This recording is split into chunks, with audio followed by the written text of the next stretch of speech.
She's back again, folks. We are covering another Claire Edwards storyline today, a short one this time. I know, I'd asked you guys for requests on some cringy episodes to cover. Y'all have suggested some really good ones, and I promise I will get around to them. But a couple days after I uploaded Claire's fanfiction adventure recap, I remembered this one specific C-plot. That time where Claire would stop at nothing to join the school newspaper team. I haven't thought about that one in a while, but, you know, as a writer, it spoke to me quite a bit, and I felt compelled to revisit it as soon as possible. So we're gonna cover this one real quick, then back to the regular programming, I promise y'all, okay? Let's talk about what happens to Claire in Degrassi Season 11, Episodes 6 and 7, titled Cry Me a River. This episode takes place in the Degrassi is a prison era, so the uniform policy is still in effect, but they just got their clubs back. Claire's avoiding the drama club this year, though, because that's where you find all the Eli Goldsworthys. And at this point, they've broken up. She just doesn't want any more trouble in that area. So Claire and Allie are perusing the club booths at the little club fair and just trying to decide what to join. Allie suggests that Claire join orienteering, whatever that is, so Claire can spend more time with Jake. But nope.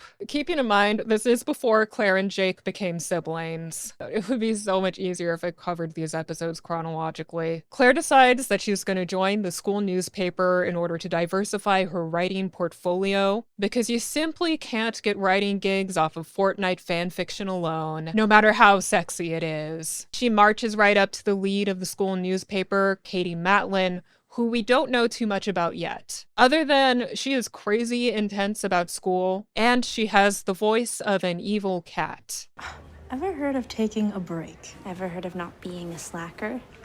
You know, kind of like Cressida Cowper. I would certainly rather be predator than prey. Claire says to Katie, I would like one staff position, please. But Katie goes, doesn't work that way. You have to be selected for the staff, okay? You can't just join. This is a newspaper, not an insurrection. Katie says to write a sample article. She wants 100 words by the end of the day, no adverbs, no adjectives. And she wants the subject of the article to be 10 ways to get over a breakup. And this is actually a pretty solid writing assignment for a high schooler, because it's hard to get the hang of writing little concise articles with a good hook, especially if you're a 16-year-old who everyone says is so good at writing. So it makes sense that Katie wants Claire to have mastered that skill already. Claire accepts the assignment, making sure to overshare in the process. What should the article be about? How about 10 ways to get over a breakup? Can you handle that? I'm living it.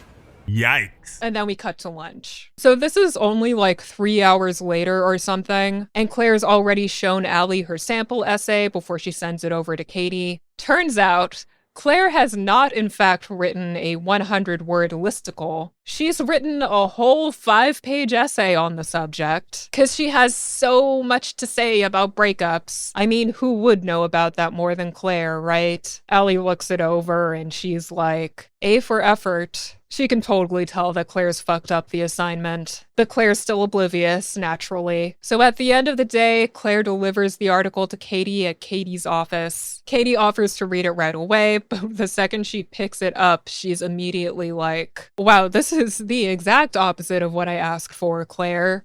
What's up with that? And Claire's like, well, I didn't want to just turn in some kind of puff piece, even though she was asked for a puff piece. Katie's like, yeah, no, kids are not gonna want to read this. We are so Team Katie right now. Team Katie, Team Katie, Team Katie. Just this episode probably gives me my most pro-Katie feelings, to be honest. She's the editor of the paper for a reason. Even though I guess this is technically the first day the papers even existed since the prison era started. Whatever. Katie obviously knows how to run this ship. You'd be able to tell if you just listen to her, Claire. Just the way Claire's like, maybe all this 5-page essay needs is a catchy headline. Then the kids will eat it right up, right? Nope. Not right. Insult your classmates' intelligence, why don't you? Of course, Katie full-on rejects Claire as an applicant right there. I'm sorry, Claire. The newspaper staff is full. Yikes. By the way, guys, I hope you don't think that based on my videos, I'm just a pure Claire hater. A lot of this hate, it just comes from me seeing too much of my teenage self in her. It just gets too real for me. We like Claire overall just because she's so entertaining. We've got nothing against the actress. Moving on. Later, Claire and Allie go to hang out at the Dot, and unfortunately, Marisol and Katie had the exact same idea, because that's still the only place to hang out in Toronto. Claire's like, ooh, this is the perfect opportunity to bother Katie again. So she does so. But the second she says a word to Katie, Katie's like, whoops, would you look at the time? I got soccer practice. Bye forever. Claire asks Marisol if she could apologize to Katie for Claire, but Marisol's like, ooh, that is not how this works. Unfortunately, Katie does not do drama, no matter how much the drama apologizes to her afterward. And you are the drama, Claire. Now, Claire will not stand for this obvious slander. I am not drama. Yikes. You know, on second thought, maybe this is the perfect time to learn to take no for an answer. The next day, Claire's still spiraling to Allie as they walk into school. Here we learn that Claire's been calling and emailing Katie constantly since yesterday to prove that she isn't drama. Wonder how that's working for her. I love how Allie suggests maybe just sending her a text. And Claire's response to that is that a text just simply wouldn't be good enough for her to demonstrate her writing prowess. In an apology, Claire, I think Katie wants to read as few words as possible from you, actually. That's even what she explicitly wanted in the first place. So maybe listen to Allie this time. Allie's being a really good friend here, though. She's like, come on, Claire. Calm down. You're smart enough to figure something out, okay? I believe in you. Allie's for sure got her own messy moments, but sometimes she knows just what to say when she knows her friend is wrong, but still wants to encourage her to use her head and figure out a way to get out of this mess. So later, Claire heads for Katie's desk again. The second Claire breathes the same oxygen as Katie, Katie is pissed. For obvious reasons. Most specifically, it's because she's been dodging emails and calls from this insane person for the past 24 hours. Claire starts talking, but Katie just acts like she's not even there. Then she's like, Claire, we established yesterday that you don't work here, so you need to leave.